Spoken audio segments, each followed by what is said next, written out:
All right, and welcome to another episode of Real Talk. I am your host, Ryan Matthews, and right alongside here with Jeffrey Kline, we are here to help you build your wealth through real estate. We just want to remind you, if this is your first time here, whether you're buying, selling, or renting, we're going to navigate the market together, turn your dreams into assets. So today's episode, typically we do Market Mondays, which we are, but it's going to be a little bit different flavor. We are talking about a new situation, I guess, that people have been, I guess, a marketing tool that's a little bit off the beaten path of what we're used to seeing, and it may be something new that you might come across as a buyer or a seller or an investor or an agent like us. So we want to bring you our take on this. And it is, lack of a better term, I guess, teaser pricing. Yeah, teaser pricing is an interesting way to put it. Yeah. The whole idea of it is more of an auction-based thing. But not an auction. But not an auction. If you need a license, it's not an auction. Yeah, exactly. But explain kind of the nuts and bolts on how it works and what we're like. We've started to see a little bit here in Arizona. We've seen, anecdotally, it's been in some other states like California. I haven't heard of much of it anywhere else. But I would imagine we'll probably see some iteration all over. But explain kind of what it looks like and how it works. Yeah, and just to kind of touch on that too, is that they actually do it in New Zealand a lot too, and Australia. They'll have auctions, which is a really interesting concept to me. But again, different because obviously those markets are vastly different, completely different countries. But So yeah, it'd be interesting to see as there's all this stuff looming in the real estate market, with the commission lawsuits and stuff, right? It'll be interesting to see kind of how our market changes, and this could be one of those things, right? And so to get into kind of the nuts and the bolts of it, my very basic understanding of it, considering we learned about it this morning, right? We learned about it here in the U.S. this morning, is that they price things below market value to really drum up interest. They have almost, honestly, dude, it sounds a lot like the 72 sold system to me, which is where you price it a little bit below market value. You set up a one showing window where everybody can show up.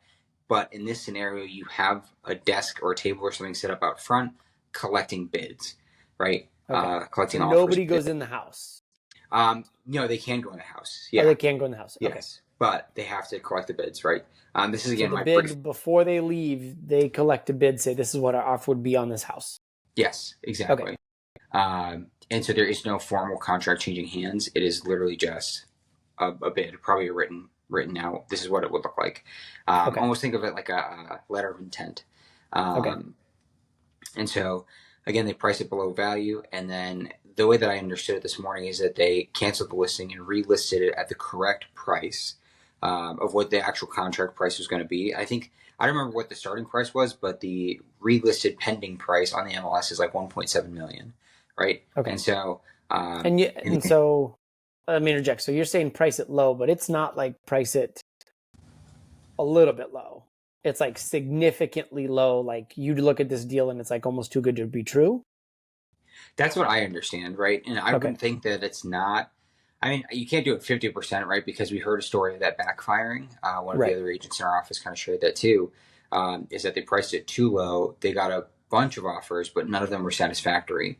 And so they ended up having to raise the price. And you and I talked about this off camera, as in that scenario, when you have to raise the price, I would just cancel the listing, put up a new listing at the correct price, because if you're raising it, it's going to show that dreaded red arrow on Zillow and all this other stuff that's going to show, and everything else. Yeah, that they raised the price so much, right? And you're still going to see the people that scroll down to the bottom of Zillow and see the listing history and realize like, hey, why was it listed so low?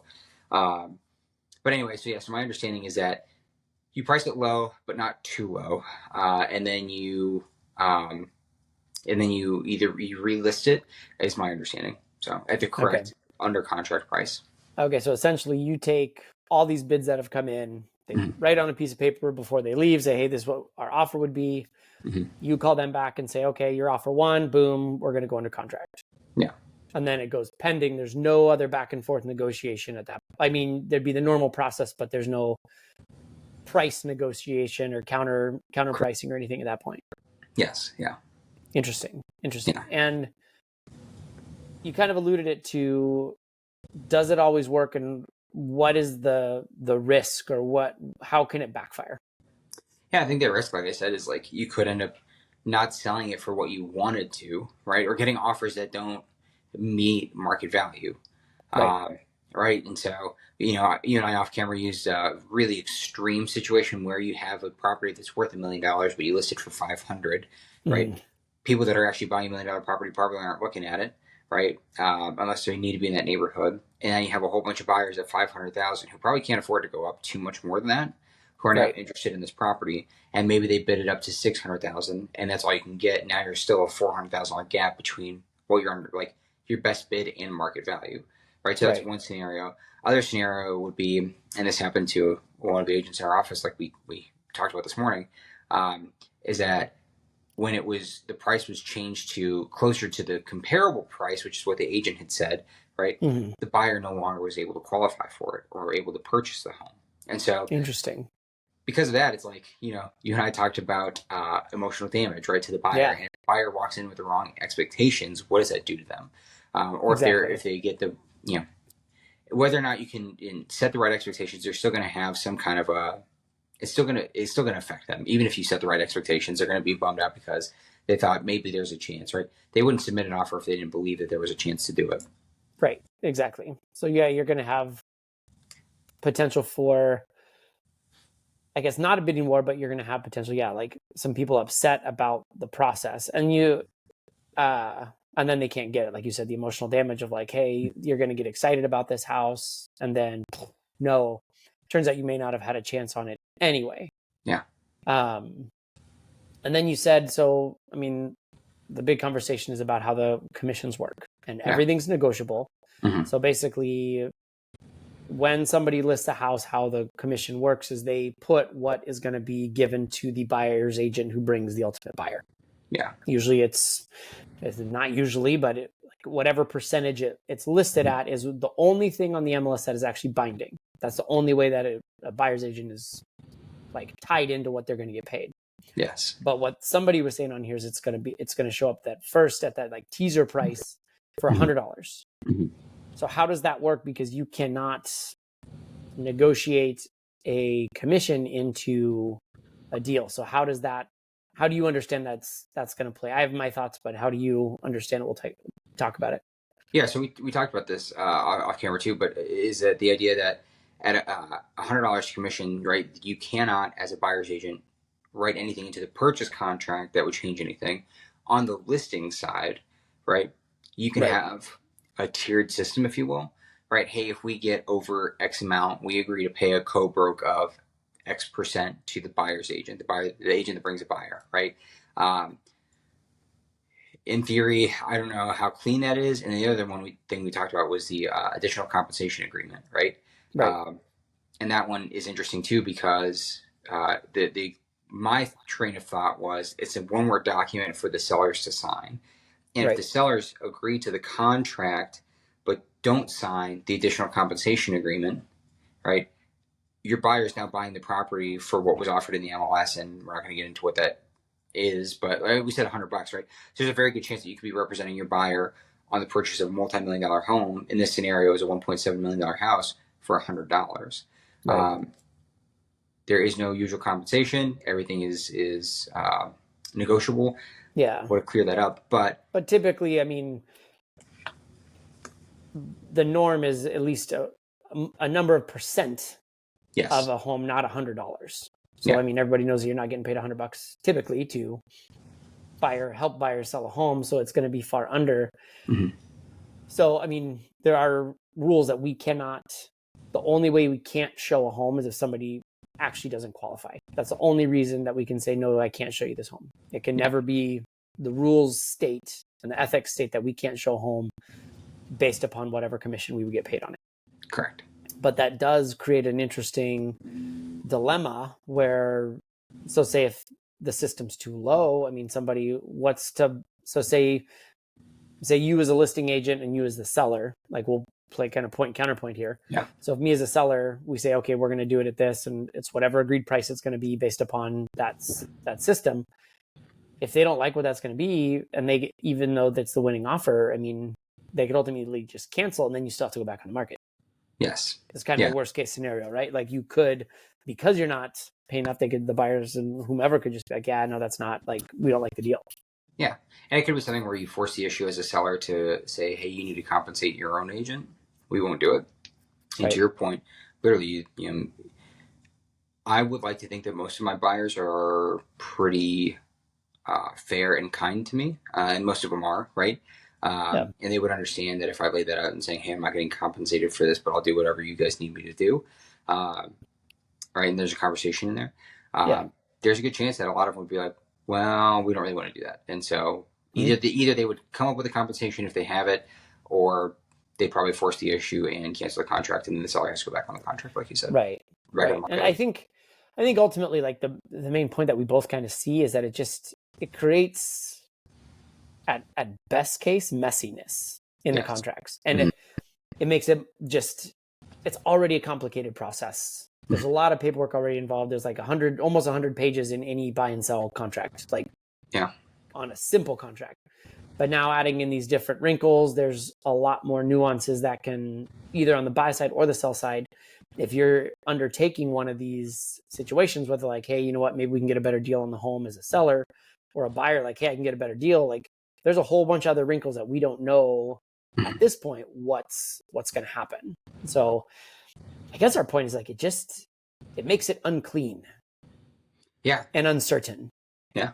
It makes things messy. Would that be fair? Yeah. Yeah. And I've had my fair share of offers that I've received or counter offers that just have some really messy language, and it's not clear and concise, and they should be a lot cleaner. And so if certain agents already struggle to get the basic contract to be clean, right? Like just easy to understand for everybody, right? Then why would we add more forms to that and more just messiness, right? And I think that's the word you use. And I agree. I think that it creates more problems. We'll see how it plays out, and I'm sure that it'll become more commonplace, maybe. And I think that there will probably be more case studies of it.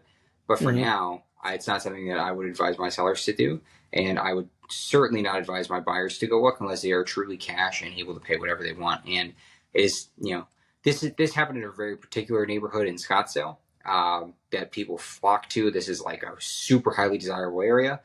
And so if my buyers absolutely needed to be there, then, you take them down that road. Right. But if anybody just kind of wants to dabble in it, I would, again, advise, maybe not. So. Right. And that's what I would say too, is any of these kind of like boutique, I guess, ways to handle the transaction that are not like your straight and narrow, like your normal as they go transactions. That's how I would advise most of my clients is, look, I mean, I would want to walk them down the road of whatever the potentials are. And I do it with any client. Yep. But ultimately, the reason that we get hired is the easier contract we make it, the more value we're bringing, because we are helping the situation be more smooth and more straightforward. And so to knowingly embark onto something that is messier, we'd have to have a client who knows what they're doing a lot more, who's a lot more experienced. And I think having that conversation would, like, just knowing what's out there and that we are potentially going to see that. And that's the main reason why we just want to talk about this today, because there's so many things. I think with the market always changes and people try and find new little wrinkles to find the best deal in real estate. And so there's always going to be something different or some sort of different marketing term, some sort of, like, it's all the same process, but they put the whatever method, like, I won't name any names, but people have different method for this, plan for that, but it's all still the same. It's just kind of doctored up and marketed a little bit differently. Yeah, exactly, dude. And again, we won't talk about specific methods, but there's a company local to Arizona that had huge marketing spend, and everybody's definitely seen their billboards and advertisements, but literally their system is exactly what somebody from California did, and they just called it a mega open house, right? Right. And this giant company here in Arizona literally just copied that system, right? Maybe they made some changes to it here and there, but they just did it at scale, put a clever marketing name to it.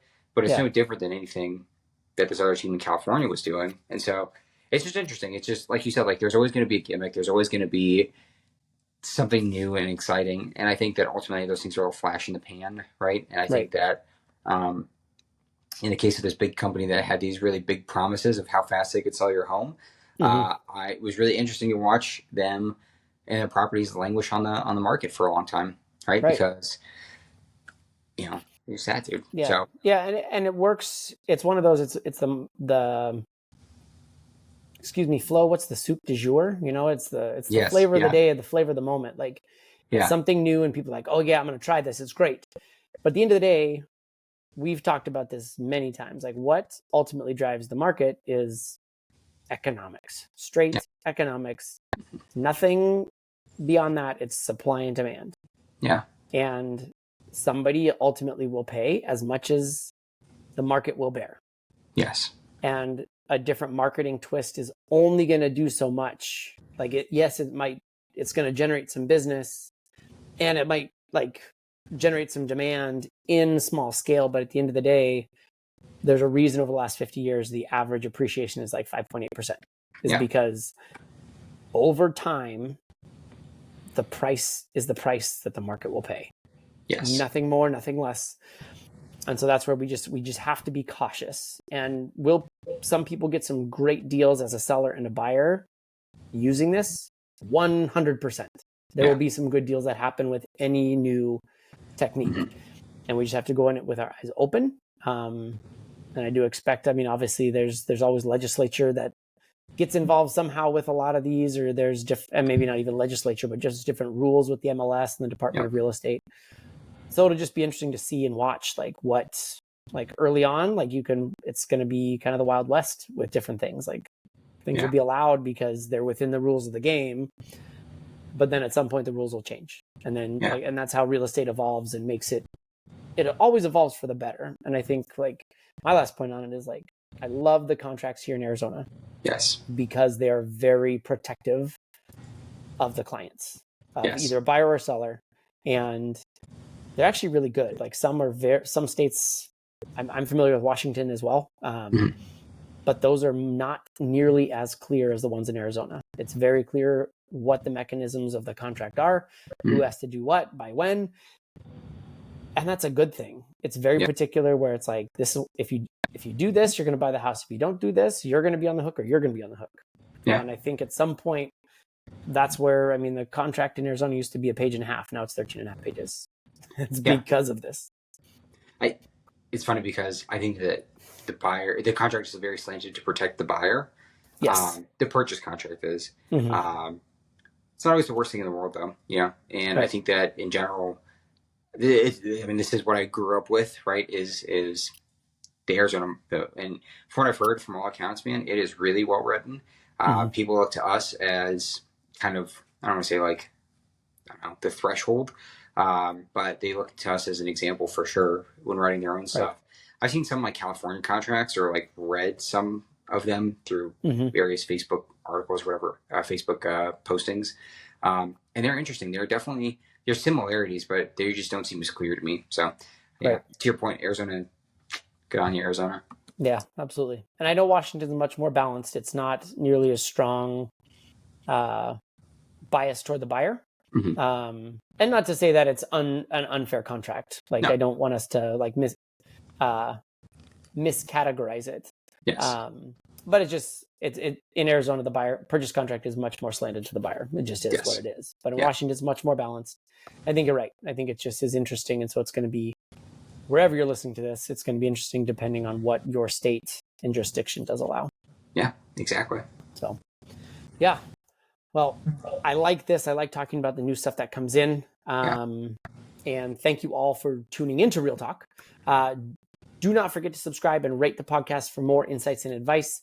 And again, if you know anybody who might benefit from this, the best way to get it out is to share it. Until next time, remember, your real estate journey starts here. Stay empowered, stay informed, and keep building your legacy. I'm Ryan Matthews. That's Jeffrey Kline. We'll see you next time. Thanks, guys.